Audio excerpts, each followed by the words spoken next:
नमस्कार. आज आपण बनवूया चटपटीत मखाने. चला सर्वात पहिला गॅस चालू करूया. कढई ठेवूया. कढईमध्ये मखाने टाकूया. आपल्याला पाहिजे तेवढे मखाने टाकूया. मग ते छान लाल होईपर्यंत भाजून घ्यायचे.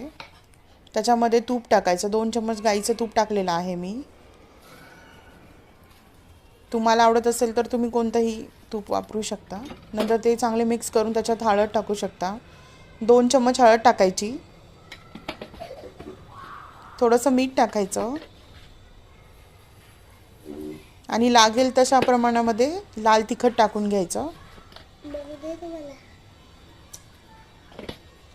नंतर ते छान मिक्स करायचे जोपर्यंत हळद मीठ आणि लाल तिखट मिक्स होत नाही तोपर्यंत छान भाजून घ्यायचे. चला तयार झाले चटपटीत मखाने.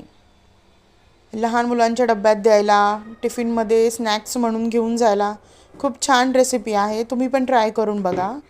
खूप छान लागतात. असे सिंपल खाण्यापेक्षा असे चटपटीत बनवून खाल्ले तर कधीही चांगले. थँक्यू.